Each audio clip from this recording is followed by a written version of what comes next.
안녕하세요. 무라카미 하루키 장편소설 상실의 시대 원제 노르웨이 숲 이 책 리뷰 세 번째 영상입니다.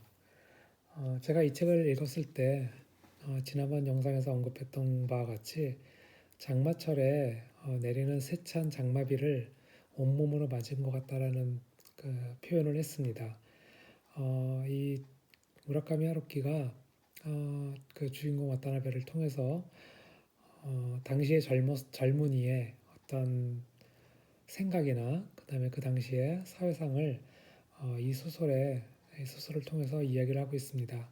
그런데 그 작가가 꼼꼼하게 아주 세밀하게 아주 디테일하게 모든 부분을 설명하거나 묘사를 하지는 않고 어떤 부분은 그런 음악이 흘렀다. 어떤 음악가의 판을 들었다. 뭐 와타나베는 어떤 책을 읽었고 어떤 책을 샀고 이런 식의 얘기를 하는 경우가 있습니다. 음악에 대한 부분이 많이 나오고 또 책에 대한 부분도 많이 나와서 이 그 노르웨이 숲을 아직 안 읽으신 분들이라고 한다면은 음, 우선은 책을 먼저 읽어보시고 그 다음에 이 영상을 보시면 좋을 것 같습니다. 이 노르웨이 숲을 먼저 읽으신 분이라고 한다면은 이 영상을 보시고 음, 말씀드리는 바를 다시 한번 책을 다시 보시면은 좀 더 그 작가가 이야기하려고 했던 부분이나 어떤 그런 느낌을 더 잘 받으실 수 있지 않을까 하는 생각이 듭니다. 그래서 저는 이번 영상에는 지난번 영상에는 이 노르웨이 숲 제가 갖고 있는 책은 문학사상가의 상실의 시대 책인데요. 2판 14세 1995년도에 출판된 책이었습니다. 이 책에서 이제 지난번에는 쭉이 소설 속에 나오는 노래나 아니면 음악가 그런 내용들을 리스트업을 해서 소개를 해드렸습니다. 지난 영상의 그 음악 리스트를 제가 정리를 하면서 느꼈던 바는 그 와타나베 제가 볼 때는 그 무라카미 하루키 본인일 것 같습니다. 이 무라카미 하루키가 음악에 상당히 정통하고 클래식 음악뿐만 아니라 사이키델리 락, 잉글리시 팝 또는 재즈, 포크락 그런 부분에 상당한 조예가 깊다라는 생각이 듭니다. 무라카미 하루키가 학교를 졸업하고 난 다음에 본인이 재즈바라고 하나요? 피터 캣을 7년간 운영을 했다라는 내용을 것을 봤을 때도 보면은 상당히 음악에 대해서 조예가 깊었고 그리고 이 책에도 나왔다시피 와타나베 그 주인공이 상당히 문학에 조예가 깊습니다. 그래서 오늘 이 시간에는 지난번 시간에 이어서 이번에는 이 책에 언급이 된 문학 작품, 문학가를 리스트업을 하고요. 그리고 이 책을 이제 이미 읽으신 분들이라고 한다면은 혹시 제가 느꼈던 부분이랑 비슷한 부분을 느꼈을 수도 있는 부분들을 요약을 해서 설명을 드리겠습니다. 이 책에 많은 문학 작품들이 나옵니다. 첫 번째로는 이 와타나베가 대학교에 입학을 하게 됩니다. 1968년 4월이지요. 그러면서 이제 기숙사에 들어가서 이제 생활을 하게 되는데 그때 이제 클로델, 라신, 에이젠스타인 이런 사람들의 책을 읽었다고 합니다. 저는 이런 작가들이나 뭐에 대해서는 문외한이고요. 이번 책을 읽으면서 이런 작가들이 있나 보다라고 그냥 어렴풋이 생각을 했습니다. 그리고 그 다음에 이제 또 자기가 좋아했던 작가들에 대해서 얘기를 합니다. 트루먼 카포티, 존 업다이크, 스콧 피츠제럴드, 레이먼 챈들러. 그러면서 이제 자기는 다른 기숙사 학생들이랑 좀 다르다. 다른 기숙사 학생들은 그때 당시에 다카시 가즈미, 오에 겐자브로, 미시마 유키오 또는 현대 프랑스 작가들의 작품들을 많이 읽는다. 이렇게 하고 있습니다. 그 좀 다르죠. 다른 기숙사에 이제 생활하는 학생들이랑 좀 다른데 특히나 이제 여기서 언급이 되었던 존 업다이크 이 사람의 그는 또, 또 특정 책까지 언급을 합니다. 켄타우로스라고 이 켄타우로스 이 책에 대해서는 무라카미 하루키가 본인이 이제 쓴 수필집 코끼리 공장의 해피엔드에서 이제 이런 부분을 이제 설명하는 부분이 있습니다. 봄이 오면 존 업다이크를 떠올린다. 존 업다이크를 읽으면 1968년 봄이 떠오른다. 우리 머릿속에는 그런 연쇄고리가 몇몇 존재한다. 아주 사소한 것이지만 우리의 인생과 세계관은 그렇게 아주 사소한 것들로 유지되고 있지 않은가 하는 생각이 든다. 이렇게 그 수필집에서 이야기를 합니다. 이 노르웨이 숲 상실의 시대에서는 주인공 와타나베를 통해서 자기가 가장 좋아했던 작가 존 업다이크 그 사람의 작품 켄타우로스를 얘기를 했는데 이후에 이 켄타우로스를 이제 대체하는 그 책을 또 소개를 합니다. 스콧 피츠제럴드의 위대한 개츠비. 어, 그러면서 이제 이 위대한 개츠비는 자기가 한 세 번 정도를 읽었다고 하고 와타나베가 그러고 이제 뭐 언제든지 기분이 울적한 날이든 어떤 날이든 간에 언제든지 아무 페이지나 펴서 읽는 그런 책이라고도 소개를 합니다.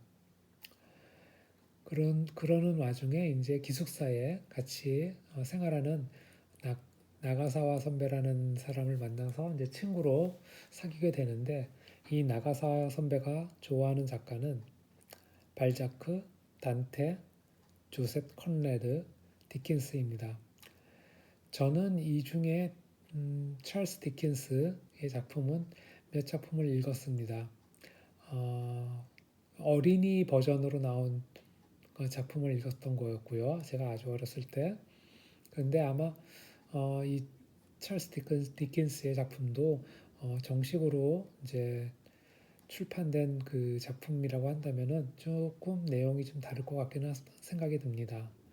여튼간에 나가사와 선배는 이렇게 다른 발자크 단테, 조셉 콘라드 디킨스라는 작가들을 좋아한다고 하고 그리고 이어서 이제 미도리를 만나게 됩니다.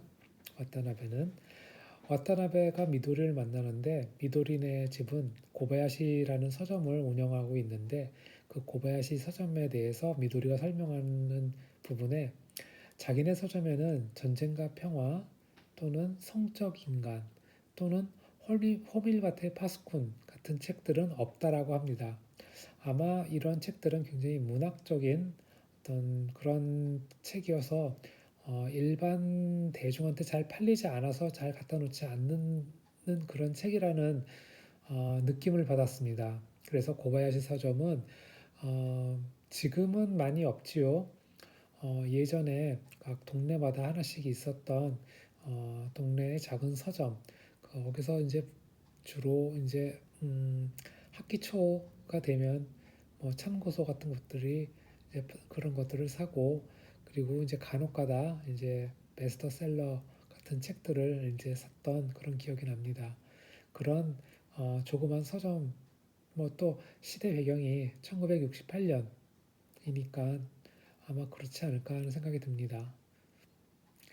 그리고 이 책에서 그 노르웨이 숲 책에서 와타나베가 아까 위대한 개츠비는 이제 종종 뭐 세 번을 읽고 또 종종 읽는다라고 얘기 나왔지만 이 책에서 와타나베 주인공이 열심히 읽는 책이 있습니다. 어, 제가 갖고 있는 책에서는 페이지 159, 172, 195페이지에 토마스 만의 마의 산이라는 책을 읽는 것으로 나옵니다. 어, 이 책은 제가 조금 이따가 좀 더 자세하게 설명을 드리겠습니다. 그런데 가능하시면은 지금 이 영상을 보시는 어, 노르웨이 숲을 이미 읽으신 분이라고 한다면은 토마스 만의 마의 산을 한번 읽어 보시고 난 다음에 이 노르웨이 숲 또는 상실의 시대 이 책을 다시 읽어 보시기를 권해드립니다. 그 이후에 윌리엄 포크너의 8월의 빛을 사고 그거를 이제 근처 재즈 기사텐 재즈가 나오는 찻집이라는 그 동경에는 그런 찻집들이 뭐 예전부터 있었고 지금까지도 있는 것으로 알고 있습니다. 거기에 들어가서 이제 윌리엄 포크너의 8월의 빛이라는 새로 산 책을 읽는 부분이 나오고요. 그리고 미도리랑 같이 고바야시 서점에서 하룻밤을 지내게 되는데 거기에서는 헤르만 헤세의 수레바퀴 밑에서라는 책을 골라서 값을 치르고 가격을 돈을 내고 그 책을 읽는 부분이 나옵니다.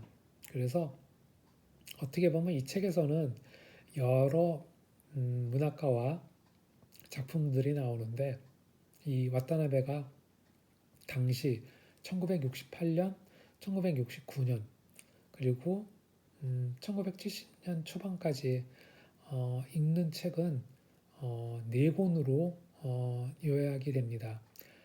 뭐 워낙에 좋아하고 종종 읽는다고 하는 위대한 개츠비 그리고 토마스 만의 마의 산 그리고 윌리엄 포크너의 8월의 빛 그리고 고바야시 서점에서 읽었던 헤르만 헤세의 수레바퀴 밑에서 뭐 이 책도 중학교 때 이후로 두 번째 읽는다라고 거기는 표현은 되어 있었습니다.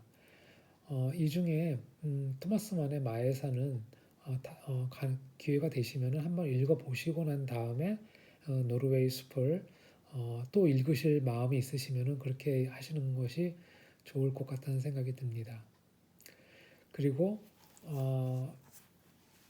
이 책을 제가 읽으면서 이 책의 앞부분과 뒷부분 그런 부분에 어떤 일관되는 아니면은 조금 작가의 그 어떤 의도라고 할까 어떤 계획된 설계 이런 것들을 좀 느낀 부분들이 있습니다. 그래서 그 부분들에 대해서 제가 저의 그냥 추측이고 저의 생각이니까 맞고 그러다라는 생각보다는 이렇게 이런 이 사람은 이렇게도 생각하는구나 하는 식으로 들어보시면 좋을 것 같습니다.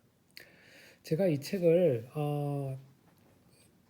뽑아들게 됐던 것은 저는 그 노르웨이 숲이라는 책이 이제 무라카미 하루키가 지었다라는 얘기를 들었습니다. 여러 이제 경로를 통해서.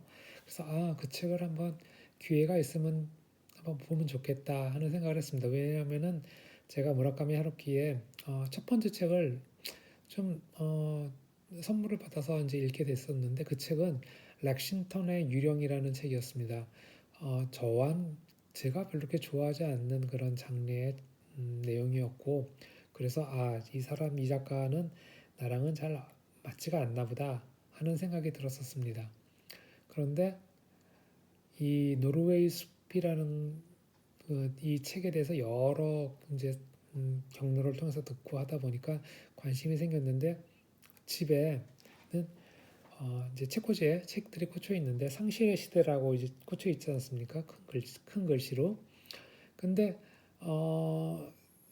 찾아보니까 이 그 노르웨이 숲이 한국에서 상실의 시대로 예전에 처음에 그렇게 출판이 됐었다라는 것을 보고 이 책이구나 해서 제가 집어들었습니다. 그래서 읽었지요.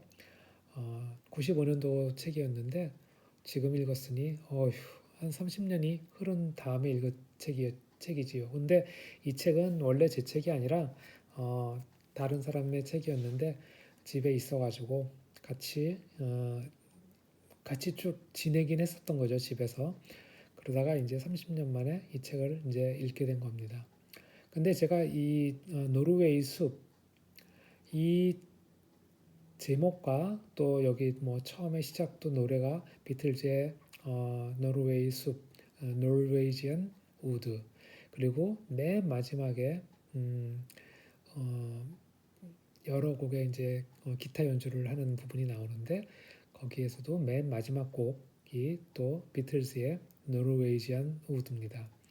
음, 작가가 의도적으로 그 노르웨이지안 우드라는 부분에 대해서 강조를 하려고 했었던 것 같고 그런 의미로 제가 또 여러 그 일본의 원서나 이런 것들을 찾아봤을 때 카타카나라고 하죠. 카타카나로 노르웨이 노 모리, 그러니까 숲이 이제 일본어로는 모리니까 그렇게 이제 한자로는 숲이라고 적혀 있고 이거를 이제 그대로 영문으로 이제 표현한 게 노르웨이노 모리라고 이렇게 되어 있는 책이 있더라고요. 그래서 제가 이 영어로 되어 있는 이 숲이라는 그 단어 모리를 보고 제가 이 모리라고 하면은 예전이 아니죠. 라틴어로 메멘토 모리의 그 모리 아니겠습니까? 죽음을 기억하라 할 때 그 모리. 그래서 어떻게 보면은 노르웨이의 숲이라고도 보이고 어떻게 보면 노르웨이의 죽음이라고도 볼 수 있는 그래서 여기에 주인공 와타나베가 사랑했던 어, 나오코가 죽음을 맞는 거에 대한 어떤 암시 그런 부분들을 생각해서 이 제목을 짓지 않았는가. 그리고 비틀즈의 노르웨이지안 우드를 이 책의 제일 첫 부분이랑 제일 마지막 부분에 두고 그렇게 이 책을 써내려가지 않았는가 하는 생각이 듭니다. 그리고 두 번째로는 이 책에서 보면은 와타나베에게 상당히 많은 여인들이 접근 와타나베한테는 많은 여인들을 만날 수 있는 기회들이 있습니다. 그 중에 이제 나오코가 있었고 그 다음에 나가사와 선배의 여자친구죠. 하스미라는 또 여자가 있었고 근데 그 하스미랑은 어떤 이렇게 연인으로 연결이 되지는 않지만 좋아하는 아니면은 좋아하는 이상형 같은 그런 뉘앙스가 있었던 걸로 저는 느꼈습니다. 그리고 미도리 미도리는 어떻게 보면 나오코를 음, 나오코 다음에 와타나베의 연인이 된다는 그렇게 생각할 수 있는 또 인물입니다. 그래서 이 나오코가 요양원에 가 있는 동안에 미도리라는 음, 같은 학교의 후배죠. 후배를 만나게 되고 그 후배랑 이제 여러 에피소드들이 이제 생기게 됩니다. 그 중에 하나가 제가 갖고 있는 책에서는 76에서 77페이지에 표현이 되어 있는 부분인데 아마 내 마음속에는 딱딱한 껍질 같은 게 있어서 거기를 뚫고 안으로 들어올 수 있는 사람은 매우 제한되어 있는 것 같다고 같이 생각한다고 말했다. 이거는 와타나베가 나오코한테 이야기를 한 겁니다. 나오코가 와타나베한테 여자친구가 있는지 그런 거를 물어봤을 때 와타나베가 이렇게 설명을 하는 거지요. 그런데 미도리는 이런 나오코랑 와타나베의 대화를 들었을 리도 없고 설명을 해준 적도 없는데 페이지 290에 미도리와 와타나베가 같이 이제 먹으라고 그거는 아직도 동경 신주쿠에 있는 재즈 바입니다. 거기서 이제 술을 마시면서 안주로 나온 피스타치오를 먹으면서 이런 대화를 합니다. 미도리가 이렇게 얘기하죠. 어디에 가나 마찬가지일 거예요. 여기에 있든 저리로 가든 세계는 온통 마찬가지일 거예요. 이 딱딱한 거 줄까요? 하면서 이제 피스타치오를 건네주는 겁니다. 그러면서 이제 미도리는 내게 껍질이 딱딱한 피스타치오를 건네주었다. 와타나베는 나는 힘들게 그 껍질을 벗겼다. 이렇게 표현이 되는 부분이 있습니다. 저는 이 표현되는 부분을 보면서 이 와타나베가 본인도 모르게 자신의 그 딱딱한 껍질 같은 부분들을 힘겹게 벗겨서 이 미도리를 받아들이려고 하는 노력을 하고 있구나라는 생각이 들었습니다. 그리고 그래서 나중에는 더 두 사람이 더욱더 친밀한 관계로 발전하게 되지요. 그리고 세 번째로는 미도리가 자신이 와타나베의 연인이 될 수 있을지 묻는 장면이라고 저는 생각을 했습니다. 처음 만났을 때 미도리가 이렇게 물어보죠. 와타나베한테 초록색을 좋아해요? 와타나베는 특별히 좋아하는 건 아니야. 무슨 색이면 어때? 이렇게 대답을 합니다. 미도리가 그 다음에 자신의 이름이 초록색을 뜻하는 미도리라고 이제 자기의 이름을 소개하는 부분이 나옵니다. 아마도 이 부분은 그냥 저의 상상이지만 미도리가 이 와타나베에 대해서 관심을 갖고 그 다음에 다가가서 이런저런 얘기를 하다가 초록색을 좋아하는지까지 물어보게 됩니다. 그 부분은 제 상상으로는 미도리가 와타나베가 자신을 좋아할 수 있는지 우리가 연인이 될 수 있는지 가능성을 묻는 부분이라고 저는 생각이 들어서 포인트를 이렇게 놔뒀습니다. 그리고 이 책에서 또 네 번째 이시다 레이코 인물이 나옵니다.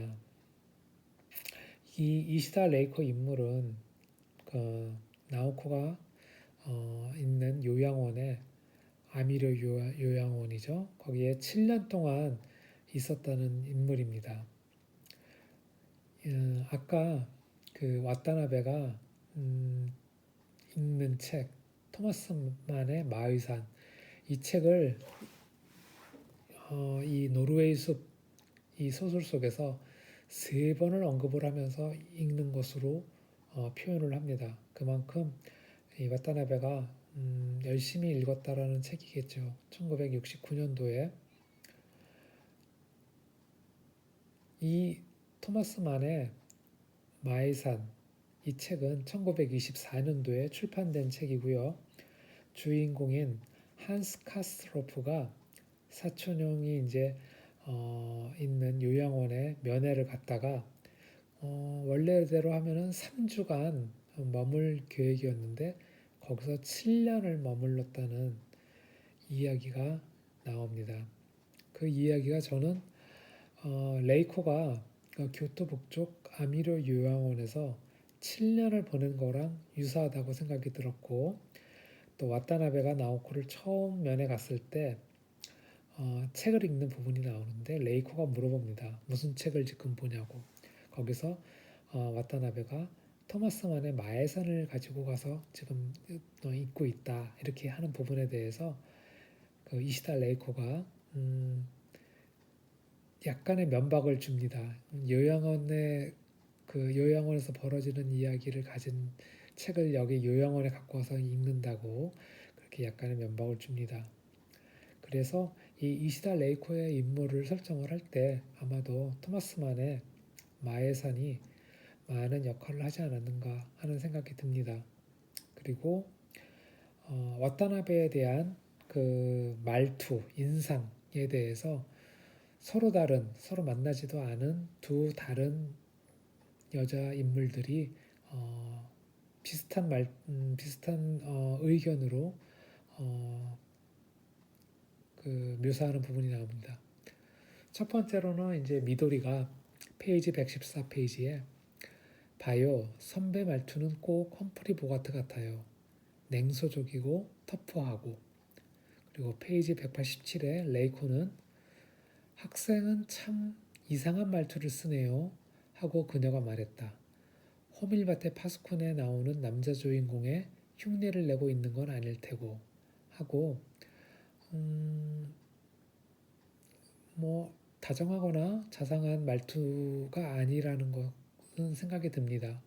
그래서 직설적으로 표현한 냉소적이고 터프하다라고 얘기한 미도리의 말투를 와타나베가 갖고 있지 않은가. 또한 무라카미 하루키의 말투도 그렇지 않은가 하는 생각이 듭니다. 그리고 이 책에서는 두 편의 영화가 언급이 됩니다. 하나는 카사블랑카고 또 다른 하나는 졸업입니다. 카사블랑카는 그 영화의 제목이 바로 언급이 되었고 졸업은 그 영화의 제목이 언급이 되지 않고 대신 노래 사이먼 앤 가펑클의 스카버로 페어가 언급이 됩니다. 그러면서 그 영화를 봤다라는 그 와타나베가 그렇게 얘기합니다. 카사블랑카 이 영화를 보면은 나치로부터 도망가려는 그런 그것을 이제 줄거리로 삼는 영화지요. 그리고 졸업 이 영화는 결혼식장의 맨 마지막 장면이 아주 유명한데 결혼식장에 이제 신부가 들어온 다음에 그 신부가 이제 결혼이 성사가 되기 전에 그 신부를 데리고 도망가는 그런 또 내용입니다. 그래서 제가 이 두 편의 영화가 언급된 거에 대해서 어떻게 보면은 어떤 그런 제약이나 이런 걸로부터의 어떤 탈출 아니면 탈출을 좀 더 시도하는 그런 젊은이의 마음 같은 것을 표현하려고 이렇게 이 무라카미 하루키 작가가 이렇게 쓰지 않았는가 하는 생각이 들었습니다. 그 외에도 지난번 영상에 리스트업 했던 그 음악들이 상당히 많습니다. 거기에서도 보면은 나오코의 그 요양원을 처음으로 방문하고 돌아온 바로 그날 저녁에 자기가 일하고 있는 아르바이트 하고 있는 그 레코드점에서 가가지고 거기서 일을 할 때 토니 베네트의 레코드를 걸었다 이렇게 표현하는 부분이 있습니다. 바로 조금 전까지 오늘 아침까지 자기가 사랑하는 여인이랑 같이 지내다가 이제 다시 도쿄로 돌아온 거지요. 저는 그냥 토니 베네트의 레코드를 걸었다 이 표현을 가지고 이 토니 베네트의 레코드가 어떤 거였는지 한번 찾아보았습니다. 찾아보았더니 그냥 제 추측으로는 I left my heart in San Francisco 이 판에 이 노래를 걸지 않았을까 하는 생각이 듭니다. 자기의 마음은 나오코가 있는 그 요양원에 자기의 마음을 놔두고 지금 여기에 와 있다.